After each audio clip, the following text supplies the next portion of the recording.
గత ప్రభుత్వం అటవీ శాఖ మంత్రిగా పనిచేసిన వాళ్ళు కూడా 77 ఎకరాల అధ్యక్ష 77 ఎకరాల అటవీ భూమిని వాళ్ళు అన్యాక్రాంతం జరిగింది అధ్యక్ష. గౌరవ ముఖ్యమంత్రి నారా చంద్రబాబు గారి నాయకత్వంలో తిరిగి 77 ఎకరాలను మనం సీజ్ చేయడం జరిగింది అధ్యక్ష. తిరిగి దాని తగ్గ శిక్షలు పడేలాగా చర్యలు తీసుకుంటాం అధ్యక్ష.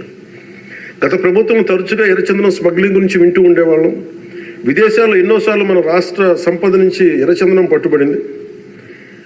ఉదాహరణకి మీకు ఒక సంఘటన చెప్తాను అధ్యక్ష.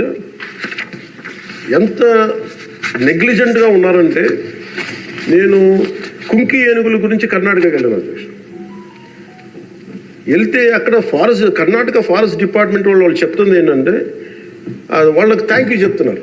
థ్యాంక్ యూ అని మాకు మీ వల్ల 160 కోట్ల ఆదాయం వచ్చిందని చెప్తున్నారు మీ ఆంధ్రప్రదేశ్ వల్ల. నాకు అర్థం కాలేదు ఏంటి సార్ అంటే, మనకి పచ్చని మన ఎర్రచందనం చెట్లు కొట్టేసి కర్ణాటకకి వెళ్ళిపోయినాయి. అక్కడ కర్ణాటక ఫారెస్ట్ డిపార్ట్మెంట్ వాళ్ళు పట్టుకొని దాన్ని వాళ్ళు స్వాధీనం చేసుకొని 2 విడతలుగా ఒకసారి 100 కోట్లు ఇంకోసారి 25 కోట్లు మన ఎర్రచందనాన్ని స్వాధీనం చేసుకొని వాళ్ళు ట్రెజరీలోకి జమ అయింది అధ్యక్ష. మన ఫారెస్ట్ డిపార్ట్మెంట్ అధికారులకు కూడా తెలియదు అధ్యక్ష. ఇంకా ఆయన అటవీ శాఖ మంత్రి గురించి చెప్పకలేదు. 77 ఎకరాలు స్వాధీనం చేసుకున్నారు కాబట్టి అనేకనంతం జరిగిపోయింది. ఆయన పట్టించుకునే మైండ్లో లేదండి. అంటే ఇంత అడ్డగోలు దోపిడీ జరిగింది అధ్యక్ష. మన ఫారెస్ట్ డిపార్ట్మెంట్ కూడా నేను అడిగే వరకు నేను వెళ్ళి ఆ రోజు రివ్యూ చేయకుండా ఉండుంటే, ఆ రోజు వెళ్లకుండా కానీ ఉండుంటే ఈ విషయం ఎప్పటికీ బయటకు వచ్చినది కాదు అధ్యక్ష. ఇలాంటి ఎన్ని జరిగినాయో కూడా దీని మీద గౌరవ ముఖ్యమంత్రి గారు ప్రత్యేకించి, ఇది లా అండ్ ఆర్డర్ సంబంధించిన విషయం కూడా కాబట్టి మీరు ప్రత్యేక దృష్టి పెట్టాలి ఫారెస్ట్ డిపార్ట్మెంట్ అనేది కూడా నేను మీ దృష్టికి తీసుకొస్తాను.